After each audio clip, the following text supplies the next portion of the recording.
Saya akan membagikan firman Tuhan terkait 4 hal penting yang harus kita miliki sebagai orang-orang yang tetap mau berjuang dalam iman, ya, untuk pertumbuhan kedewasaan iman kita, ya. Karena untuk jadi Kristen itu nggak gampang, ya. Kalau kita jadi Kristen, bagi saya itu anugerah Tuhan, ya. Kita terlahir Kristen, itu anugerah Tuhan. Tetapi menjadi benar-benar Kristen itu nggak gampang. Saya paham betul, ya. Ada cobaan, ada tantangan, ada masalah yang membuat kita tuh ya kan, nggak kuat gitu, karena iman kita tergoncang juga, sudah kasih dalam Tuhan, ya. Nah itu sebabnya, tapi saya yakin dan percaya bersama Tuhan kita cakap menanggung segala perkara, ya. Jatuh bangun dalam kehidupan kekristenan itu biasa. Yang penting ketika kita jatuh cepat mau bangkit gitu, ya. Jangan udah jatuh kita biarin terus malah kita lebih mau terjun bebas lagi ke jurang gitu kan. Nah ini jangan, kalau jatuh itu biasa, ya biasa, ya, karena Alkitab juga bilang kalaupun kita jatuh nggak sampai tergeletak, ya. Yang penting mau cepat bangun, itu saudara. Nah hari ini saya mau bagikan firman Tuhan, kita belajar dari tokoh yang luar biasa namanya Rasul Paulus, ya. Rasul Paulus. Kisah Para Rasul 9 ayat 1 sampai 18.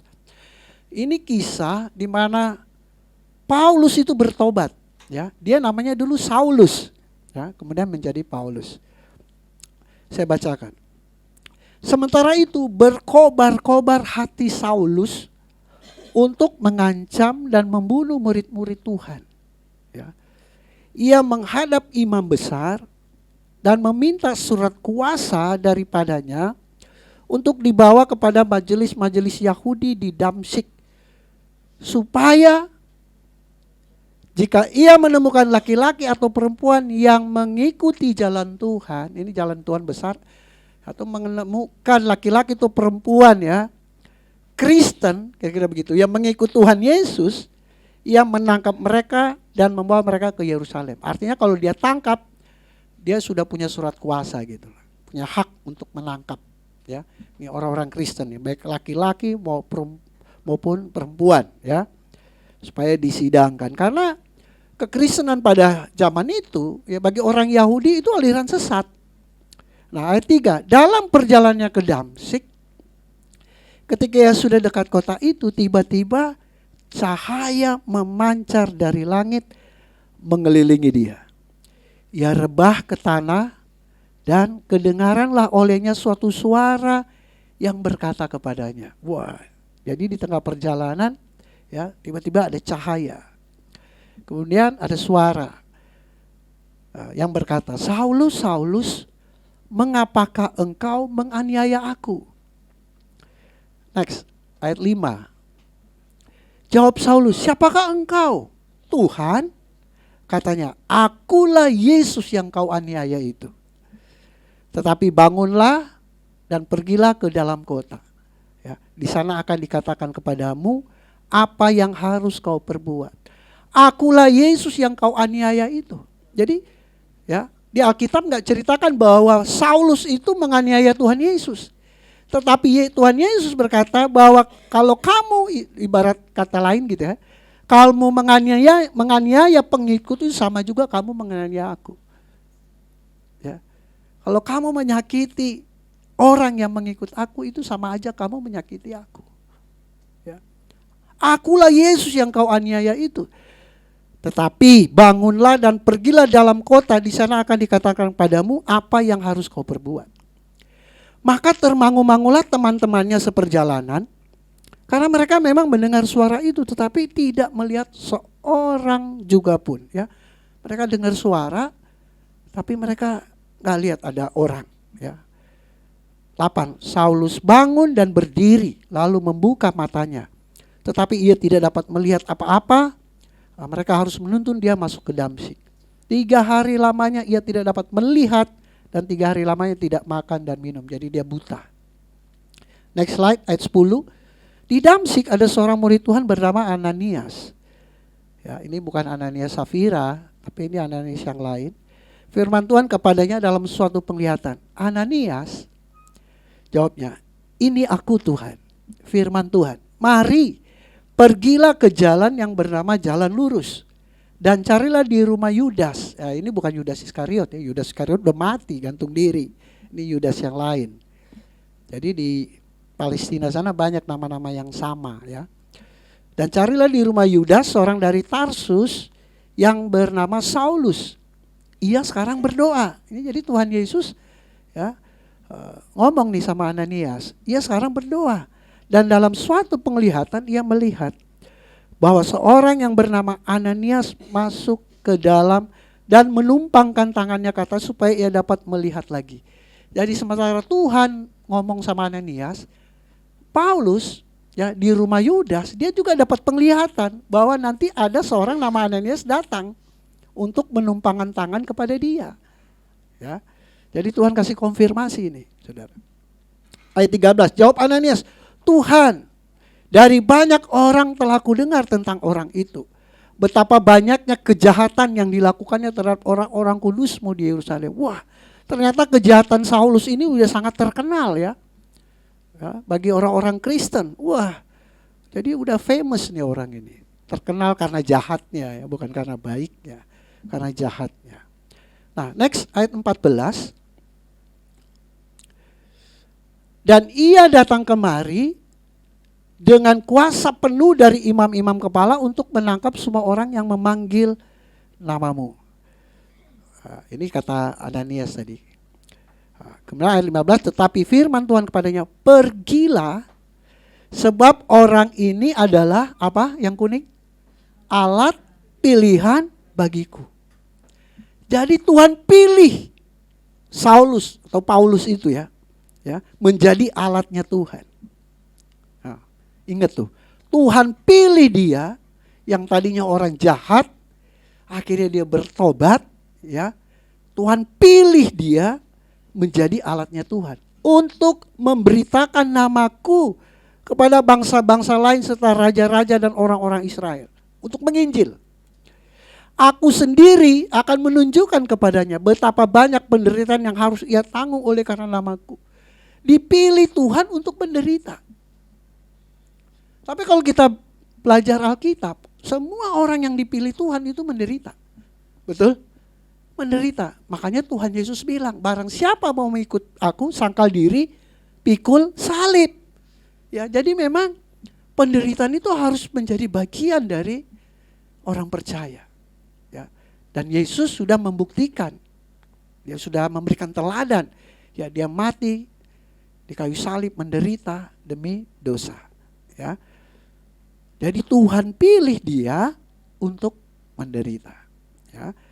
Ya mungkin kalau zaman dulu, kalau mau zaman para rasul ya, kalau pemberitakan Injil itu, wah itu resikonya memang mati. Resikonya mati. Tapi kalau di zaman sekarang ya puji Tuhan ya, kita berkuar-kuar tentang Yesus di medsos ya, kita nggak ada undang-undang ITE itu ya untuk menangkap kita. Tapi penderitaan zaman sekarang beda. Ya, penderitaan zaman sekarang beda, Saudara. Iya, beda sama yang dulu. Ya, kalau dulu waduh bisa hukuman mati kita ya. Penderitaan sekarang aduh, apalagi yang anak-anak muda nih diputusin pacar, menderita ya kan. Aduh, bertahun-tahun pacaran. Yang pacaran sama kita ya kawin sama orang lain kan begitu kan. Kita yang ngidupin ya, orang lain yang aduh itu sakitnya sampai di sini tuh pendeta. Iya kan? Aduh, apa sakit penyakit juga menderita loh saudara ya. Ditipu, dihianati, ya mengalami kekurangan, difitnah, dikucilkan, gak dianggap. Ya itu waduh itu menderita. Apalagi kita udah lewati pandemi ya. Aduh itu juga menderita sekali itu ya. Jadi nah, penderitanya beda-beda ya. Tapi kita harus siap menderita ya. Jadi ini soal bukan menderitanya bagaimana, tapi ini soal mentalitas dan kedewasaan rohani, ya. Bahwa orang Kristen tuh harus siap mental gitu ketika menghadapi suatu masalah, ya. Ya namanya kita masih di bumi pasti ada masalah, Saudara. Nanti kalau udah di sorga udah gak ada masalah. Kalau udah mati kita gak ngalamin masalah lagi. Ayat 17. Jadi ingat yang pertama ya, highlight kuning. Dia dipilih oleh Tuhan. Ya, Tuhan yang pilih. Ayat 17. Lalu pergilah Ananias ke situ dan masuk ke rumah itu. Ia menumpangkan tangannya ke atas Saulus. Katanya, Saulus, saudaraku, Tuhan Yesus yang telah menampakkan diri kepadamu di jalan yang engkau lalui. Ya mungkin di sini Paulus kaget juga ya. Kayaknya waktu Tuhan Yesus menampakkan diri kamu nggak ada deh. Kok kamu tahu? Ya kan?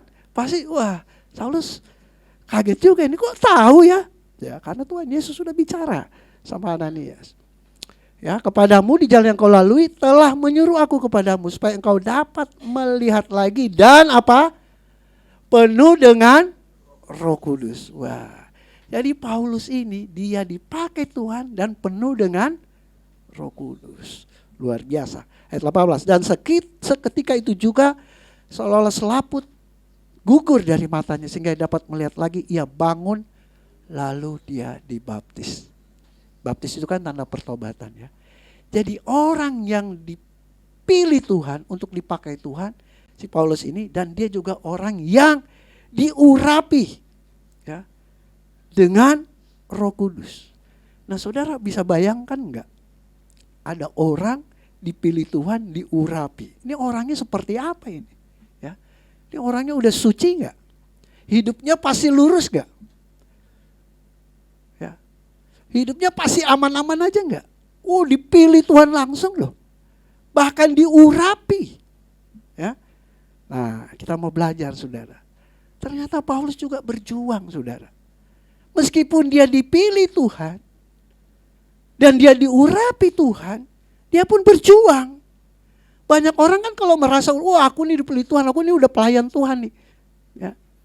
Aku udah diurapi nih. Wah. Ya. Hidup tuh, Tuhan karena saya dipilih Tuhan, pasti Tuhan selalu bela saya. Ya. Masalah saya pasti Tuhan bereskan. Tapi dia nggak mau berjuang untuk hidupnya semakin dewasa, semakin setia di hadapan Tuhan. Ya. Karena banyak orang udah akhirnya karena merasa udah dipilih Tuhan, diurapi Tuhan, hidup ya merasa wah udah gitu. Aku pasti selamat. Kan begitu. Nah, 4 hal yang harus dimiliki oleh orang yang dipilih Tuhan dalam berjuang menjadi pribadi yang dewasa rohani. Ya, saudara. Ini minimal ya. Jadi kita ingat Paulus sebagai orang dipilih Tuhan dan diurapi oleh Tuhan, dia memiliki 4 hal kehidupan rohani yang luar biasa. Nah, ini yang kita mau belajar dari dia. Yang pertama, saudara, komitmen untuk menjadi berkat. Ya. Jadi saya mengambil ayat-ayat di mana Paulus berkhotbah kepada jemaat di Filipi, jemaat di Korintus, jemaat di Galatia. Ya, statement-statementnya dia ini loh, sebagai orang yang dipilih Tuhan dan diurapi Tuhan, tapi dia punya statement yang luar biasa. Ya. Kalau kita baca dalam Filipi 1:21 sampai 24, karena bagiku hidup adalah Kristus. Wah, ini komitmen yang luar biasa. Bagiku hidup adalah Kristus, mati adalah keuntungan. Tetapi jika aku harus hidup di dunia ini, itu berarti bagiku bekerja memberi buah. Jadi mana yang harus kupilih? Aku tidak tahu. Aku didesak dari 2 pihak. Aku ingin pergi dan diam bersama-sama dengan Kristus. Itu memang jauh lebih baik. Artinya kalau disuruh pilih itu sepengennya sih ya udahlah. Aku mati aja hidup bersama Kristus, udah menikmati surga yang mulia kan. Udah gak ada lagi persoalan gitu. Ya. Hidup bersama dengan Kristus. Jauh lebih baik. Tetapi lebih perlu untuk tinggal di dunia ini karena kamu. Karena kalian, karena jemaat, karena orang banyak. Ya. Kalau mau ingin diri sendiri, dia tuh pengen pilih ya bersama Kristus saja. Mati. Kayak Stefanus, gak apa-apa dirajam, tapi habis itu sama Tuhan Yesus. Ya kan? Senang udah. Paling mati penderita sesaat, habis itu mati sudah ketemu Tuhan Yesus. Ya. Tapi dia lihat lebih perlu ya untuk tinggal di dunia ini karena kamu. Nah, ini suatu komitmen. Jadi selama Tuhan kasih dia kesempatan belum mati, ya, kalaupun aku harus ada di dunia ini masih hidup, Tuhan masih kesempatan beri saya nafas, saya harus bekerja memberi buah. Amin. Kalau pohon punya buah, buahnya itu untuk siapa? Bukan untuk pohon itu, betul nggak? Buat orang lain. Ya, artinya kalau aku hidup, aku harus jadi berkat. Berkat buat siapa? Orang lain. Ya nggak usah jauh-jauh, paling nggak buat keluarga lah. Jadi berkat buat ya keluarga, buat anak, orang tua, buat ke gereja, ya. Orang-orang yang kita kenal dulu lah, ya kan? Jadi itu komitmen untuk jadi berkat. Bagiku hidup adalah Kristus. Nah setan kadang-kadang mempengaruhi kita kan. Banyak orang Kristen takut mati. Beda sama Paulus kan. Hidup adalah Kristen, mati adalah keuntungan. Tapi banyak orang Kristen tuh takut mati loh saudara. Takut mati. Apalagi dia punya orang tua yang udah lanjut sekali, udah susah ya kan. Mau buang kotoran aja mesti dibantu. Ya, tapi kalau giliran saat itu langsung bawa ke dokter. Dokter sini, dokter sana gitu. Jadi nggak mau gitu ditinggalkan. Takut, aduh, janganlah umur panjang, doain terus supaya umur panjang. Padahal dia sudah pengen ketemu Tuhan kali itu orang tua. Iya kan. Takut mati loh. Apalagi waktu zaman COVID kan. Banyak orang yang takut mati. Ya jadilah sesuai dengan imanmu. Mati beneran saudara. Ya kan. Ya. Saudara kalau Tuhan masih mau pakai kita umur panjang kok. Kecuali tugas kita udah selesai. Iya kan. Tuhan kasih umur panjang. Nah ini setan bikin kita orang tuh apa? Takut mati. Ya. Jadi waktu sakit bukan aja cari Tuhan, cari dokter. Sampai ke luar negeri. Sampai ke Belanda. Dulu saya ingat betul tuh. Sampai hartanya habis cuma karena mau berobat sampai ke Amerika, Belanda, ke Jerman. Ya. Saya pernah dengar kesaksian itu, saudara. Akhirnya habis harta, tanah udah banyak dijual, mati juga. Ya kan? Nah itu. Kemudian apa? Kenapa kita nggak bisa berbuah, saudara? Karena setan itu selalu menyerang kita, membuat kita tuh stres. Ya. Stres, sehingga hidup kita tuh nggak bisa berbuah. Aduh mikirin stres, urusan ini, kantor, urusan rumah tangga, urusan macam-macam lah, ya. Membuat kita stres. Padahal firman Tuhan tuh selalu bilang apa? Semua yang benar, semua yang apa? Mulia, yang manis didengar, yang suci, pikirkan semua yang kebajikan patut dipuji, ya. Pikirkan semua itu udah nggak usah stres lah. Yang penting kalau ketika kita udah berdoa, percaya sama Tuhan, udah pikirin yang enak-enak aja gitu loh, yang positif aja. Karena mau dipikirin juga nggak ada solusi, ya kan? Selama kita cuma sampai di pikiran, kita nggak bertindak, ya nggak ada solusi. Udah pikir yang enak-enak supaya umur kita umur panjang gitu semua ya kan, nggak stres, nggak sakit-sakitan. Nah itu iblis menyerang kita sehingga kita nggak berbuah apa? Dia buat kita stres, dia buat kita jadi egois, ya. Jadi egois, kita nggak mikirin orang lain, dipikirin aduh yang penting keluarga nih, ntar kalau gua bantu lagi, gua kekurangan lagi, ya kan. Akhirnya kita jadi orang yang pelit. Karena yang kita pikirin cuma diri sendiri, jadi egois. Nah itu yang setan serang. Akhirnya kita nggak berbuah, orang lain nggak bisa menikmati berkat yang Tuhan kita percayakan kepada kita nggak bisa membagikan berkat itu supaya orang lain juga bisa menikmati. Ya kan. Jadi itu yang iblis serang kita, bikin kita tuh ya tidak peduli dengan keselamatan orang, nggak peduli dengan pekerjaan Tuhan, ya. Bahkan iblis bisa menyerang kita, membuat kita orang Kristen yang suka pilih-pilih ayat loh saudara. Iya, kalau ayat soal berkat, aduh amin. Apalagi ayat tentang penghiburan, serahkanlah segala kekhawatiranmu kepada Tuhan, maka ia akan melalui, aduh dia pegang jadi apa ya, ayat favorit gitu kan, jadi ayat emas gitu kan. Tapi kalau udah ada ayat berilah maka kamu akan belaga nggak ngerti, ya kan. Apalagi ayat-ayat tentang apa perpuluhan gitu kan, aduh apa sih perpuluhan, ya kan. Ingat loh Tuhan Yesus bilang apa, bahwa di Lukas tuh 11 ya kan, ayat 42, yang satu harus dilakukan, yang lain jangan diabaikan. Jadi firman Tuhan itu harus dilakukan sepenuhnya. Jangan sepotong-sepotong apa yang kita mau. Tanpa kita sadari itu kita sedang diserang iblis loh. Sehingga kita nggak berbuah. Ya. Tuhan Yesus bilang, ya kan, yang satu harus dilakukan. Kenapa ayat itu muncul? Karena orang Farisi terbalik dengan orang zaman sekarang. Orang Farisi taat sekali kasih perpuluhan. Taat. Hanya mereka mengabaikan kasih. Makanya Tuhan Yesus bilang, iya kan? Bahwa yang satu harus dilakukan, yang lain jangan diabaikan. Ya, kalau zaman sekarang beda. Kalau soal kita mau diakonia ke panti asuhan. Oh iya, saya sumbang beras ya, saya sumbang ini ya. Udah. Tapi kalau soal perpuluhan, ya. Pada nggak mau denger gitu kan, belaga nggak ngerti. Ya habis pendeta di sekarang kan di Instagram tuh sosmed kan, ada seorang hamba Tuhan dia khotbah di Israel, latar belakangnya tembok ratapan. Dia bilang kan, wah saya baru bicara dengan rabi nih, bahwa di Israel sudah tidak ada perpuluhan. Dan saya pernah nonton satu video, ya, satu gereja karena ingin mengcounter video ini, ya. Jadi entah dia undang secara sengaja dari Israel atau kebetulan orang Israel itu ada di Jakarta, ya. Dia undang ke gereja, terus orang ini pakai baju rabi. Memang dia orang Yahudi.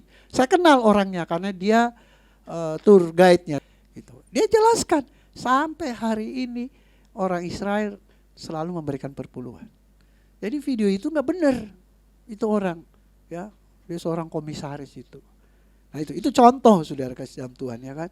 Jadi iblis itu menyerang kita supaya kita nggak berbuah, ya, membuat kita tuh hanya baca firman tuh mana yang kita suka aja yang kita pegang, ya. Nah itu hati-hati saudara, karena Tuhan Yesus sendiri berfirman, yang satu harus kamu lakukan, yang lain jangan abaikan, ya.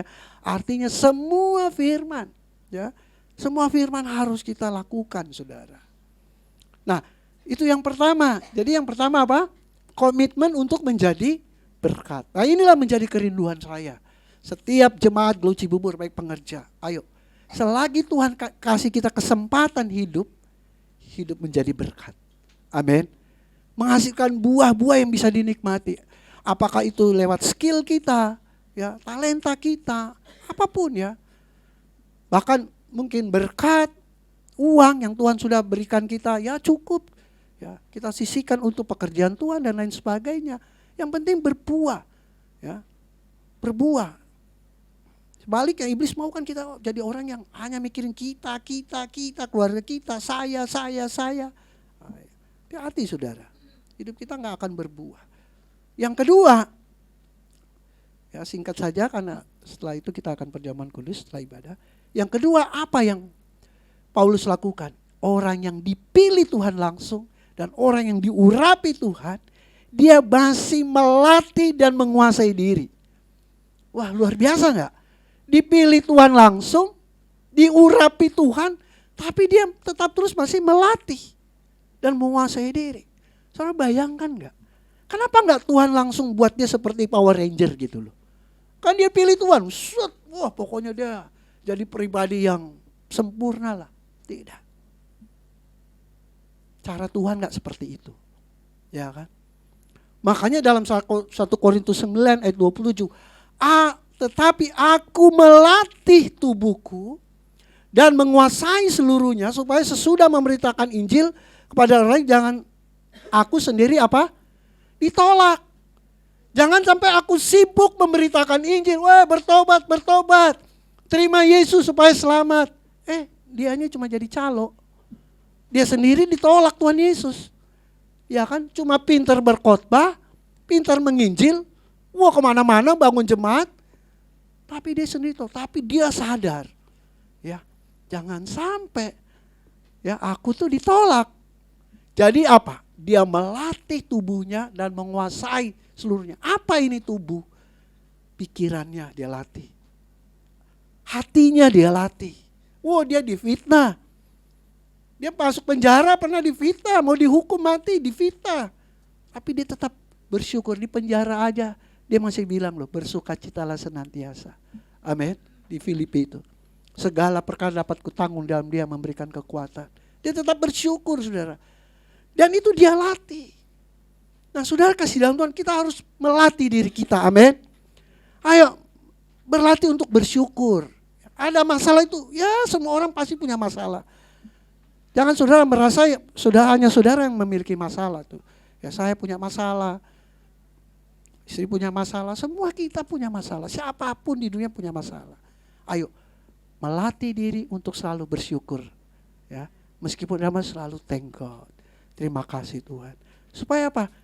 Kita semakin dewasa. Makanya kita harus berjuang supaya kita dewasa. Kita melatih mengucap syukur dalam segala hal, melatih untuk positive thinking. Jangan selalu, ini lagi ngomongin gue ya, ini kenapa ya, kok begini ya, negatif aja dalam pikiran kita saudara. Ayo latih untuk positif. Oh mungkin dia lagi begini kali, positif aja gitu. Ya, kenapa dia ngomong begini ya, oh mungkin dia lagi capek kali. Kok kemarin mukanya kok kayaknya bagaimana gitu sama saya, ya positif aja, mungkin dia lagi gak concern, iya kan? Jangan langsung melabel, mencap orang, berasumsi gitu. Ayo kita harus latih pikiran kita, latih hati kita, latih untuk sabar, latih untuk berkorban, latih untuk jaga mulut, ya. Nah kalau namanya berlatih itu kan continue, bukan sekali. Kalau orang mau main bulu tangkis berlatih, ya kan bukan cuma sekali datang ke gor gitu. Ya, dia udah punya jadwal Senin, Rabu, Jumat dia berlatih. Ya, namanya berlatih tuh awal-awal kalau main bulu tangkis saya dulu pegel-pegel dulu. Aduh.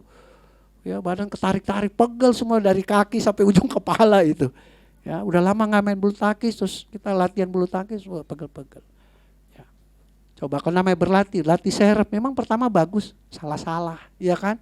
Namanya berlatih terus. Mungkin kita tuh ya berlatih sabar tuh belum sempurna ya, enggak apa-apa, berlatih terus saja. Namanya juga berlatih, ya kan? Ya ada gagalnya enggak apa-apa, tapi dicoba terus untuk sabar. Namanya juga ada gagalnya, ya berlatih juga terus untuk mengucap syukur, ya. Tenang dalam situasi yang sulit, enggak usah panik gitu kan. Kan selalu kita kalau udah panik kan. Nah, kalau udah panik ngambil keputusan itu bisa bahaya itu kan. Bisa belajar tenang. Latih, ya. Ini orang yang diurapi, orang yang dipilih Tuhan pun melatih dirinya dan menguasainya. Amin. Ya, jangan kalau saudara ada kekurangan selalu andalkan Tuhan. Aku tuh belum bisa belajar, urapi Tuhan supaya aku bisa sabar. Kita yang harus berlatih. Amin. Tuhan kok aku mulutku tuh masih belum beres. Tuhan tolong Tuhan beriku lidah yang baru. Gak bisa, kita harus berlatih. Berlatih rem itu mulut, ya kan? Berlatih. Kalau nggak bisa baca firman tiap hari, ya nggak apa-apa, sehari dua hari. Berlatih. Lama-lama full kita baca Alkitab. Ngantuk, malam tidurnya kemalaman, gitu kan? Jadi pagi-pagi nggak bisa bangun kesiangan. Aduh, buru-buru ke kantor nggak baca Alkitab, nggak apa-apa. Berlatih terus. Besok masih ada waktu. Lama-lama jadi habit. Amin. Kalau udah jadi habit, lama-lama jadi karakter. Nah, itulah karakter kita. Jadi berlatih. Luar biasa ya, orang yang udah pilih Tuhan langsung, bahkan diurapi di depan tangan, masih melatih dirinya. Ya, jadi kita tuh belum seperti Paulus. Paulus saja berlatih untuk menguasai diri. Ya, self control. Kita pun harus berjuang untuk melatih diri. Amin. Yang ketiga, 2 Korintus 10 ayat 3 dan 4. Memang kami masih hidup di dunia, kata Paulus kepada jemaat Korintus. Tetapi kami tidak berjuang secara duniawi. Karena senjata kami dalam perjuangan bukanlah senjata duniawi. Melainkan senjata yang diperlengkapi dengan kuasa Allah yang sanggup untuk meruntuhkan benteng-benteng. Banyak orang Kristen suka berdalih, ya. Ya namanya juga hidup di dunia. Kita kan belum di surga. Paulus juga bilang. Kami masih hidup di dunia, kami sadar. Tapi kami berjuang tidak secara duniawi. Kami berjuang tidak mengandalkan manusia. Kami berjuang tidak mengandalkan koneksi. Kalau manusia mah ujung-ujungnya kita kecewa. Ya. Tapi kami berjuang mengandalkan kuasa Tuhan. Amin. Nah, coba belajar untuk beriman ya. Kalau besok kita doa hari ini, besok belum jawab, tetap percaya. Amin. Karena Tuhan itu bukan mengulurkan waktu, Tuhan mau lihat konsisten gak kita percaya sama Dia. Itu. Jangan sehari 2 hari kita udah loyo iman. Aduh, udah deh. Ya, cari andalkan manusia. Kayaknya Tuhan gak denger nih doa gua nih, ya kan? Gua masih penuh dosa nih. Ya udahlah, cari pertolongan orang lah. Tuhan mau lihat konsisten, berjuang dengan kuasa Tuhan. Ya, bayangin tuh orang yang udah dipilih, diurapi, dia masih berjuang. Andalkan Tuhan, ya. Kuasa Allah itu bekerja ya kalau kita minta. Betul? Kalau kita nggak pernah minta sama Tuhan, bagaimana Tuhan mau beri? Maka Tuhan Yesus bilang, mintalah maka kamu akan memperoleh, ketuklah maka pintu akan dibukakan. Minta sama Tuhan. Dalam doa-doamu minta, ya kan? Terus apa? Selain minta harus trust, percaya. Ya. Minta, percaya, sama yang ketiga ini. Hati harus bersih. Hati harus bersih. Amin. Karena ada orang yang doanya suka salah loh. Tuhan, hajar dia Tuhan. Dia udah nyakitin saya Tuhan, biar dia kapok Tuhan. Kok doanya kayak gitu? Minta sih sama Tuhan. Tapi hatinya apa? Dendam. Kepahitan. Ya mana Tuhan mau jawab? Lu mau berdoa pakai toa juga. Ya kan? Biar sampai orang pakai toa biar surga denger kan. Hati, ya. Minta, terus apa? Percaya, hati harus beres. Amin. Makanya waktu ada orang memberikan korban syukur, Tuhan Yesus bilang, kamu berdamai dulu tuh, pergi dulu sana baru kalau udah berdamai balik lagi. Kalau kamu tidak mengampuni, Bapa di surga juga tidak mengampuni. Kata Tuhan. Jadi dalam hal kita memohon kuasa Tuhan, kenapa banyak orang gak melihat kuasa Tuhan? Dia udah minta, dia udah percaya, hatinya belum beres. Hati harus beres. Amin. Berdamai dulu. Ada peace dulu dalam hati. Ada sukacita, damai sejahtera. Kita akan lihat mujizat. Amin. Nah itu. Berjuang dengan kuasa. Ya. Jangan percaya Yesus pada kuasa, percaya. Tapi hati lu gak pernah beres. Percuma. Dewasa. Gak dewasa-dewasa gitu. Yang terakhir, yang keempat. 1 Tesalonika 2 ayat 8. Nah ini sekarang kepada jemaat yang di Tesalonika, Paulus bilang apa? Demikianlah kami dalam kasih sayang yang besar akan kalian, akan kamu. Ya, jamak ini bukan kamu satu orang. Ya. Bukan saja rela membagi Injil Allah dengan kamu. Jadi kami bukan hanya memberitakan Injil, mau kasih kabar baik. Tetapi juga hidup kami sendiri dengan kamu. Karena kamu telah kami kasih. Jadi bukan rela membagi Injil saja, tetapi rela membagi hidup kami kepada kalian. Ya, jadi berjuang membagi hidup kepada orang lain. Nah ini sekarang, hidup harus bertolong-tolongan. Amin. Jemaat Glow Cibubur harus bertolong-tolongan. Karena zaman sekarang susah. Lagi krisis bertolong-tolongan itu. Ya, kenapa? Yang di otak hanya kalkulator, hitung-hitungan. Kemarin gue susah, dia cuek aja.